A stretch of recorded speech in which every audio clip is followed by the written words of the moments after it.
તો બાળકો નમસ્તે, ગુડ મોર્નિંગ. આપણે જોઈશું આ ચેપ્ટર હવે આગળ. તો આ પથ્થર શંખજીરુના સફેદ સુવાળા પથ્થર છે. થાય કે થોડા વીણી લઈ હવે થોડીક ઝડપ કરીશું. શંખજીરું એટલે એક સફેદ રંગનું, એક સફેદ કલરનું રંગનું ચીકણો પદાર્થ. એટલે જે તમારા મતલબ કે જે મોટી ઉંમરના હશે એને ખબર હશે કે શંખજીરું એટલે શું. એ સફેદ રંગનો એક પદાર્થ હોય છે. પછી થાય એને એમ થાય, કવિને એમ થાય છે કે એવું થાય છે કે થોડાક અહીંથી વીણી લઈએ, હવે થોડીક ઝડપ રાખીશું. ઇટારસી અને હોશંગાબાદ આગળ નર્મદાની કિનારે ત્રાંસા અણીદાર પથ્થરો છે. ઇટારસી અને હોશંગાબાદ એ મધ્યપ્રદેશના શહેરો છે. પછી એને એમ થાય છે કે આગળ ત્યાં ત્રાંસા અણીદાર, થોડાક એવા અણીદાર એવા પથ્થરો છે, ધ્યાન રાખીને પગ મૂકવો પડે. પણ આપણે તો પંખીની પાંખે અને ઊંચે પંખીની પાંખે ઝડપથી આગળ ચાલીએ. જો પંખીની પાંખે અને પાણીના પ્રવાહ એટલે કહ્યું હતું કે વહેતા પાણી પર ઊંચેથી નજર રાખીને, જેમ આપણે જે પાણી વહેતું હોય ને ત્યાં આપણે તેની નજર આપણે ઊભા હોઈએ અને જોઈએ ને એને ઊંચેથી નજર રાખીને પ્રવાહની જેમ ધસમસતા જોઈએ તેમ, અને આપણે તેવી રીતે પ્રવાસ કરવાનો છે. પછી હવે ગુજરાતમાં પ્રવેશી ગયા. ઘણે સુધી તો નર્મદા મધ્ય પ્રદેશને ગુજરાતની સરહદે ચાલે ને પછી ગુજરાતમાં પ્રવેશે. જો અહીંયા આપણે જોઈએ, નર્મદા છે એ મધ્યપ્રદેશની ગુજરાતની જે છે એટલે ગુજરાતની હદ, એટલે ગુજરાતની જ્યાં પૂરું થતા હોય તેની સરહદ, એટલે તેની હદે જે ચાલે અને પાછી ગુજરાતમાં છે અંદર પ્રવેશે, એટલે ગુજરાતમાં એન્ટર કરે છે. પછી જોઈએ તો કેવડિયા નજીક ગોરા ગામે શૂલપાણેશ્વર મહાદેવના મંદિરને પ્રણામ કરી આગળ ચાલીશું. એટલે આ એક મહાદેવનું મંદિર છે, ત્રિશૂળધારી શિવ. શૂલપાણેશ્વર મહાદેવ એટલે ત્રિશૂળધારી શિવ, એટલે શંકર ભગવાનનું મંદિરને આપણે નમસ્કાર કરીને આગળ ચાલીશું. પહેલું દેખાય ભરૂચ જિલ્લાનું નવા ગામ, અને આ જુઓ નીચે દેખાય છે વિશ્વની 8મી અજાયબી જેવા સરદાર સરોવર બંધ. તમે લોકો સરદાર સરોવર બંધ બધાએ જોયો જ હશે. જો આમ રિયલમાં ન જોયો હોય તો તમે કંઈક મોબાઈલમાં કે કોઈ પિક્ચરમાં કે એવી રીતે તમે જોયો હશે. તે એટલે કહે છે કે દુનિયાની વિશ્વની 8મી અજાયબી છે એ સરદાર સરોવર બંધ. જોયો હોય તો ખૂબ જ સુંદર છે, બહુ સરસ મજાનો છે. આ જળ રાશિથી ગુજરાત અને રાજસ્થાનના કરોડો લોકોની તરસ છીપશે અને જમીનને સિંચાઈનો પણ લાભ મળશે. એટલે જોઈએ કે આ જળ એટલે આ ગુજરાત જે સરદાર સરોવરનું જે નર્મદા નદીનું જે પાણી છે એ આખા ગુજરાત અને રાજસ્થાનના કરોડો એટલે કે ઘણા બધા લોકોને પીવા માટે મળશે, અને જમીન એટલે જે ખેતીવાડી સિંચાઈ એટલે ખેતીવાડીમાં જે ડેમનું પાણી આવે તેનો પણ લાભ મળશે. વિશ્વની સૌથી મોટી કોંક્રીટ અસ્તરવાળી નર્મદાની મુખ્ય નહેર નર્મદાના જળને ઠેઠ રાજસ્થાન સુધી પહોંચાડશે. એટલે નર્મદા નદીનું જે પાણી છે એ બધા છેક રાજસ્થાન સુધી પહોંચાડશે. પછી આમ આ નર્મદા નદીના ખંભાતના અખાતમાં વ્યર્થ વહી જતા પાણીનો કાર્યક્ષમ ઉપયોગ કરવા મનુષ્યએ કેવો ભગીરથ પ્રયાસ કર્યો છે.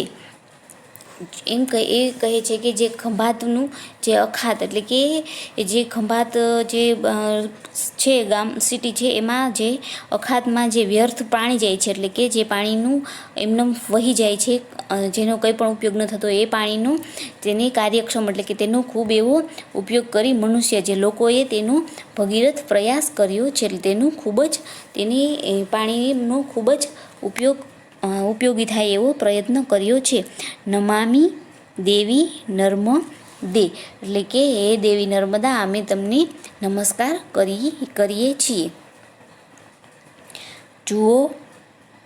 જુઓ તો નર્મદાએ અહીં બેટ બનાવી દીધો છે અને બે બાજુ નર્મદા, વચ્ચે કબીરવડ. અહીં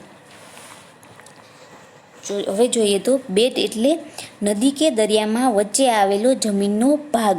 નદી એક તમે જોયું કે વિશાળ એવી નદી હોય એની વચ્ચે, મતલબ જોઈએ કે અહીંયા આપણે જોઈએ કે આજે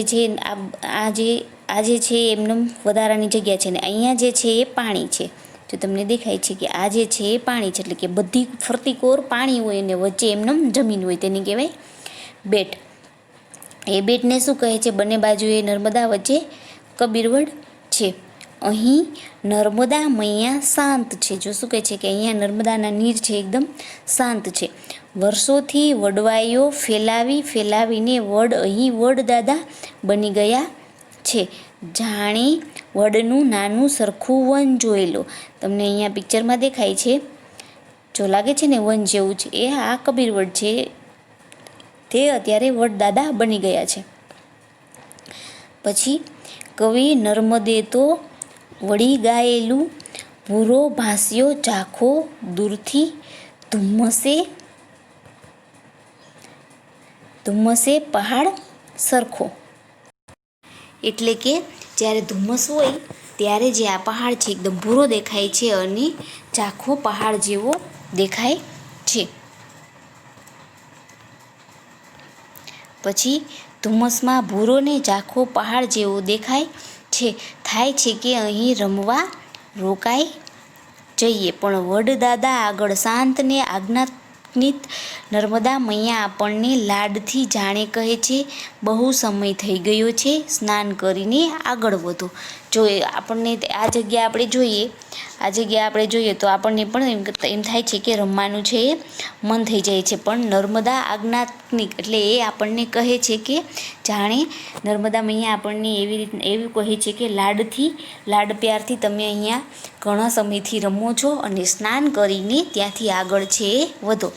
પછી પણ જોજો જળ એ જીવન છે, આપણને જળને સાચવીશું તો જળ આપણને સાચવશે, ખરું ને?